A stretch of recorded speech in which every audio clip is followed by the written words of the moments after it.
Tension করবেন না, আপনি পাঠিয়ে দিন তো, আমরা আছি না। জি জি রাখছি। এই শোনো না, জামিল চাচা আছে না, ওই যে আব্বু আমার খুব প্রিয়, আরে আমাদের বিয়েতে যে ফ্রিজ গিফট করেছিল। ও হ্যাঁ, জামিল চাচা। তা কি হয়েছে জামিল চাচার? জামিল চাচার ছোট ছেলে অ্যাডমিশন টেস্ট দিতে ঢাকায় আসবে, খুবই ভালো স্টুডেন্ট, এসএসসি এইচএসসি দুটোতেই জিপিএ 5 পেয়েছে। জামিল চাচা অবশ্য কিছু বলেনি, আমিই বলেছি আমাদের বাসায় এসে উঠতে, 2-3 দিনের ব্যাপার, কি বলো?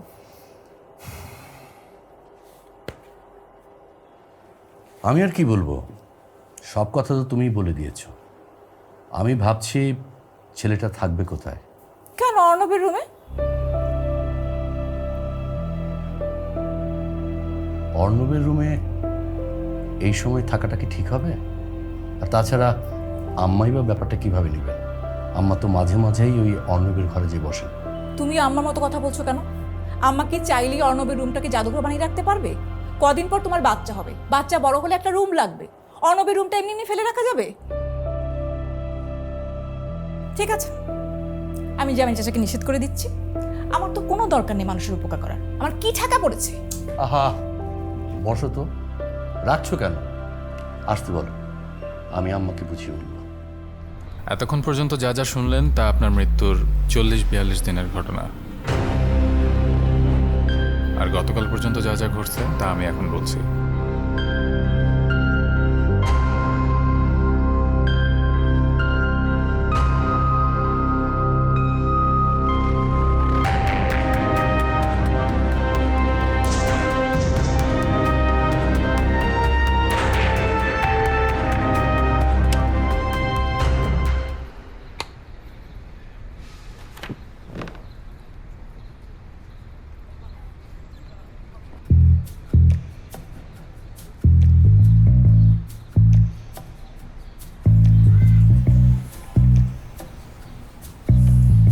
এটা কোনো কথা? সর কিভাবে? আমারও একই প্রশ্ন, স্যার এত বড় ভুল করলো কিভাবে? আপনি ছিলেন, আমিও তো ছিলাম, তাইলে? আমার কথা বাদই দিলাম, আপনি এই যে কোম্পানির জন্য এত কিছু করছেন, আপনার ওই পোস্টটা পাওয়ার কথা। আপনি আমার কথা বাদ দেন, আপনি তো কম করেন নাই। গত 1 বছর আমাদের কোম্পানিতে আপনার কন্ট্রিবিউশন কি কম? কি আর করার, যা আসতেছি আসতেছি। এই তমাল সাহেব, কি ব্যাপার? আবির সাহেব, আপনারা ভিতরে আসুন না প্লিজ। কংগ্রেচুলেশন। মানে আপনাকে কংগ্রেচুলেশন জানানোর জন্য আসছিলাম আমরা। Thank you so much, thank you. আমরা টোটাল একটা প্ল্যান করছি যে কিভাবে আসলে কংগ্রেচুলেশন জানানো যায়। আচ্ছা ভিতরে ভিতরে। Thank you, thank you. Hello Riya, কি অবস্থা? জি রায়হান ভাই, আছি কোনো রকম। কেন কোনো রকম কেন? ও আচ্ছা বাদ দাও। আন্টি কেমন আছেন? তোমার আম্মু? ভালো, আপনি কেমন আছেন? আমার এই তো চলছে, চাকরিজীবী মানুষ, এখন অফিস থেকে বাসায় ফিরছি। ফেসবুকে তোমার একটা ছবি দেখলাম, শাড়িটা কিন্তু বেশ সুন্দর। কোত্থেকে কিনেছো? ও এটা তো আম্মুর শাড়ি, ওটা।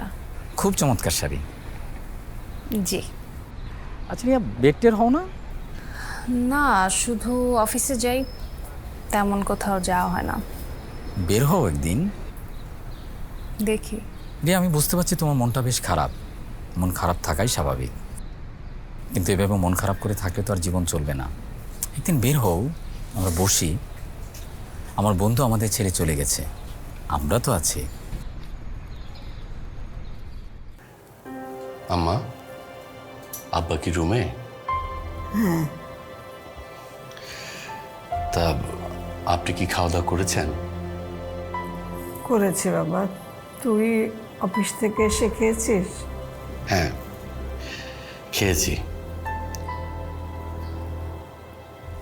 আম্মা, আমাদের তো একটু গ্রামে যাওয়া দরকার।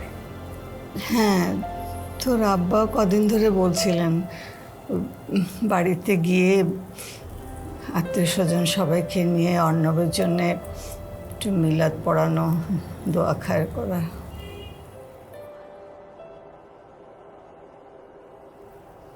হ্যাঁ মা, মিলাদ তো দেওয়া দরকার।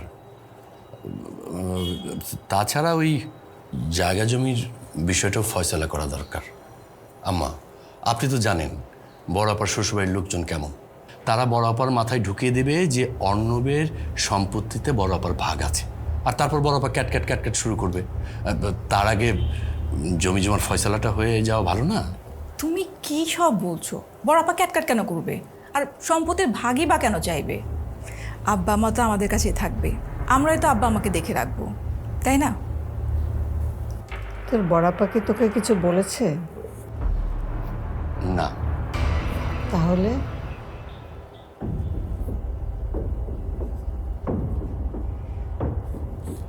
ঠিক আছে, আমি তোর আব্বাকে বলবো।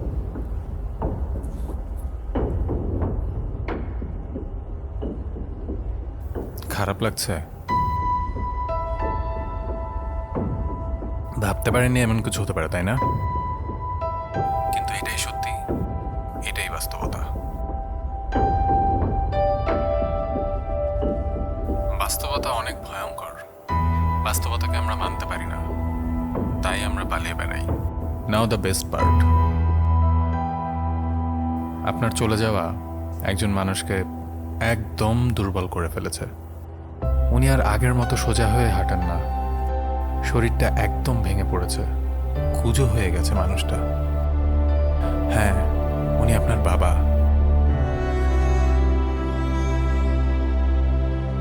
আরেকজন আপনার মা। আপনার এই অকালে চলে যাওয়া মানুষটা মানতেই পারছে না।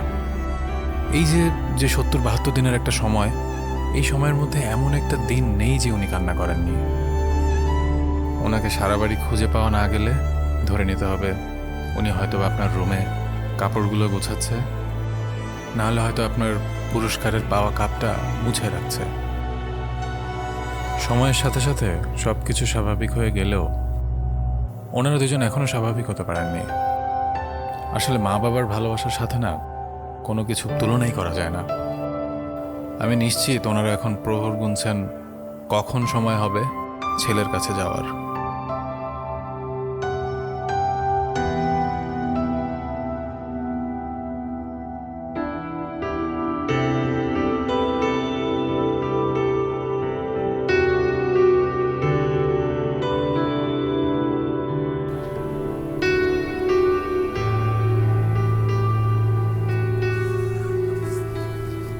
স্যার সালাম আলাইকুম স্যার। স্যার ভালো আছেন? ওয়ালাইকুম আসসালাম। তুমি অর্ণব না? জি স্যার। কেমন আছো? কি করছো এখন?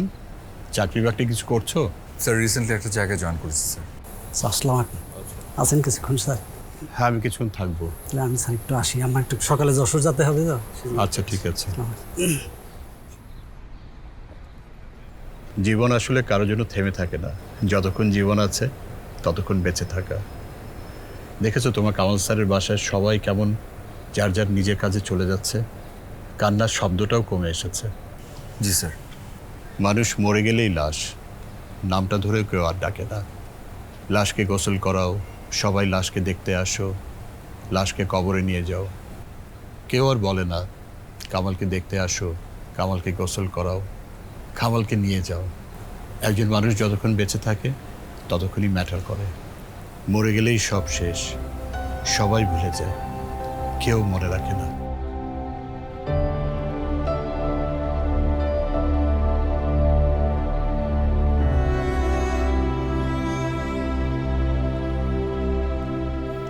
সেদিনই অর্ণবের মাথায় প্রশ্ন আসে, সে মারা যাওয়ার পর কে তাকে মনে রাখবে, কতটা মনে রাখবে, কিভাবে মনে রাখবে, নাকি রাখবে না।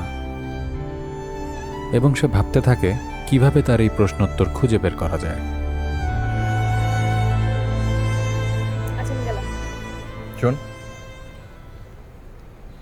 আচ্ছা মনে কর একদিন হুট করে আমি হারিয়ে গেলাম, তখন তুই কি করবি? হুট করে হারিয়ে যাবে? এত সহজ? ভালো যেহেতু বাসি, আকাশ পাতাল এক করে হলেও আমি তোকে খুঁজে বের করব। আমি জানি। তুই জানিস? জানি। এরপর অর্ণব তার এই প্রশ্নোত্তর জানার একটা উপায় খুঁজে পায় এবং একদিন সে আসে আমাদের কাছে।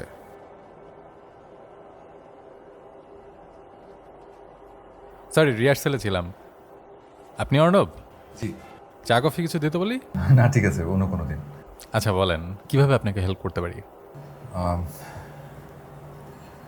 আমি আসলে আপনার কাছে একটা হেল্পের জন্য এসেছি, যেটা হচ্ছে আমি একটা প্রশ্নের উত্তর জানতে চাই। আমার এক শিক্ষক সেদিন আমাকে বললেন যে মানুষটাকে মরে গেলেই লাশ হয়ে যায়, কেউ নাকি তার নাম ধরে ডাকে না। আমি উত্তরটা জানতে চাই যে আমি চলে যাওয়ার পরে আমার কাছের মানুষগুলোর অনুভূতি কী হয়। এখন আপনার প্রথম কাজ যেটা হবে সেটা হচ্ছে আমার বাসায় আপনাকে একজন গ্রহণযোগ্য বন্ধু হিসেবে এস্টাবলিশ করা, যাতে আমাদের নেক্সট কাজগুলো করতে সুবিধা হয়। খুব সহজ কাজ, কিন্তু আমি আসলে ভাবছি পরের অংশটা নিয়ে। কি ভাবছেন? প্রত্যেকটা মৃত্যু তো আসলে প্রিয়জনের জন্য কষ্টকর, আর এই মৃত্যুটা আসলে আপনার কাছের মানুষরা কিভাবে নেবে, তারা কিভাবে দেখবে জিনিসটা, এটাও তো আপনার ভাবা দরকার। ভেবেছি, আর অনেক ভেবেই আজ আমি এই জায়গায় দাঁড়ানো। আপনি বুঝতে পারেন একটা মানুষ কতটা অস্থিরতায় ভুগলে এই এপিসোড এসে দাঁড়ায়। প্রশ্নটা আমার লাইফ ফেল করে দিয়েছে। রাতে ঘুমাতে পারি না আমি। আমার নিজের জীবনটা আমার কাছে খুব তুচ্ছ, মূল্যহীন মনে হচ্ছে। তাই এই প্রশ্নোত্তর জানাটা খুব জরুরি আমার কাছে। অ্যাজ ইউর উইশ, আমি আপনাকে আপনার বেস্ট ফ্রেন্ড দিচ্ছি। এই সম্রাট, সম্রাট,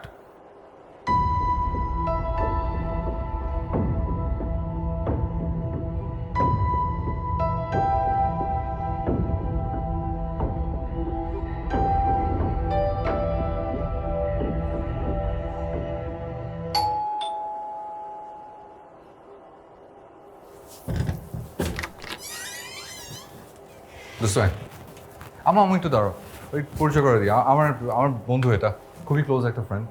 ও 3-4 দিন থাকবে আর কি আমাদের সাথে। ও আসসালামু আলাইকুম। সাল লাগবে না, বেঁচে থাকো বাবা। কি নাম তোমার বাবা? আন্টি, আমার নাম সম্রাট। ও আমো, ওই আব্বুকে একটু বলে দিই, আব্বুকে জানায়নি তো। ঠিক আছে, আমি বলে দিচ্ছি, লজ্জা লাগে না।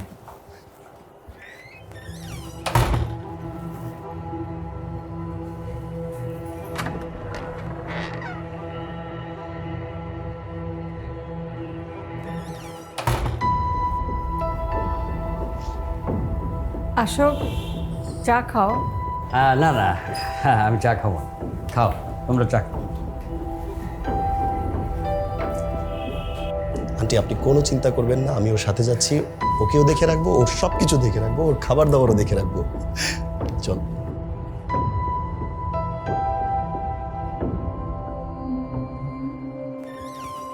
আনিস ভাই, আসসালামু আলাইকুম।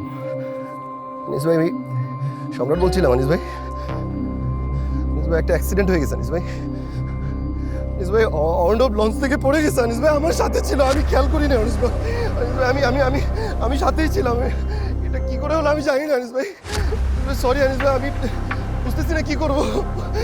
আনিস ভাই, আমি সরি। আনিস ভাই, আপনারা কোথায়? আনিস ভাই, প্লিজ একটু আসেন। আনিস ভাই,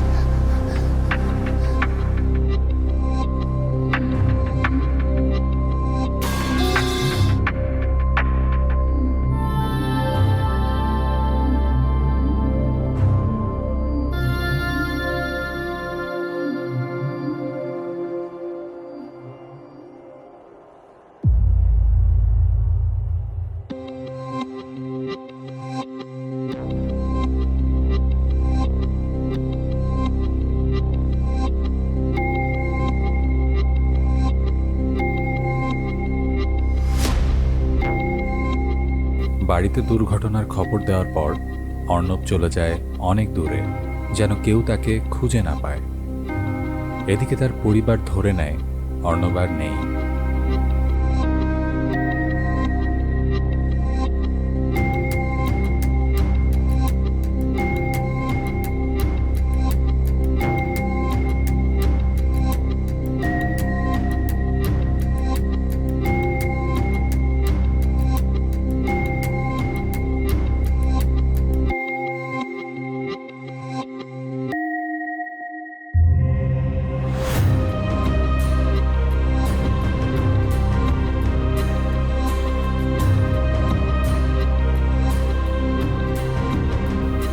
সম্রাটের সাহায্যে আমি অর্ণবকে জানাতে থাকি তার পরিবার, বন্ধুমহল ও কর্মস্থলের সকল পরিস্থিতি।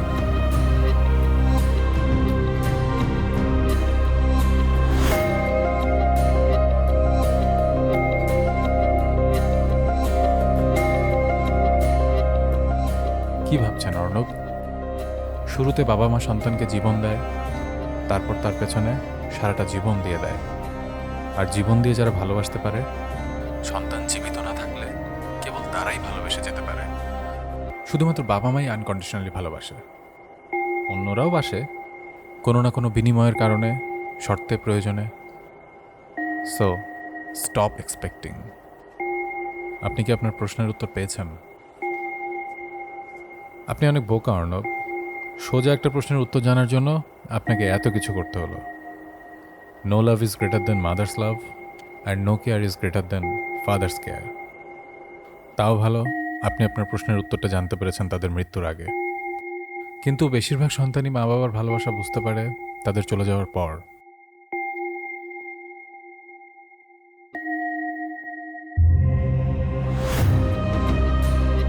কিছু প্রশ্নের উত্তর জানতে নেই, কিছু প্রশ্ন অজানা থাকে বলেই মানুষ একে অন্যকে ভালোবেসে জীবন চালিয়ে নিতে পারে আমৃত্যু। যে প্রশ্ন অর্ণব তার জীবনের কাছে ছুঁড়েছে তার উত্তর তো সে জেনে গেল। এখন কি অর্ণব চাইলেও ফিরতে পারবে জীবনের কাছে, নাকি এক বুক অভিমান নিয়ে হারিয়ে যাবে প্রকৃতির মাঝে? অর্ণব হয়তো ভেবেছিল সে ছাড়া পৃথিবী থমকে যাবে, বাবা মা সহ তার সব প্রিয় মুখ ভুলে যাবে জীবনের মানে।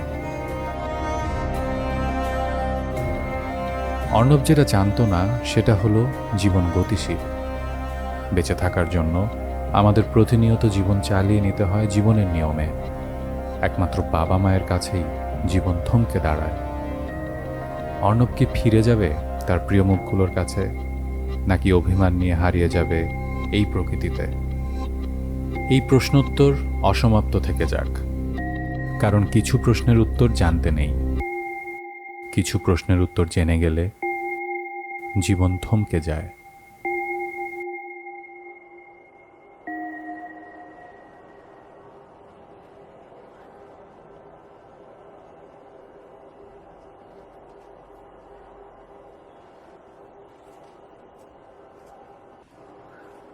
তুমি কি জেগে আছো? ঘুমাচ্ছ না কেন? ভালো লাগছে না, চোখ বন্ধ করলে অস্থির লাগছে। ঘুমাও। তুমি ঘুমাচ্ছ না কেন? তোমারও কি ভালো লাগছে না? না। অর্ণবের কথা মনে পড়ছে? মনে পড়বে কি, ও যে চলে গেছে, আমার সেটাই বিশ্বাস হয়।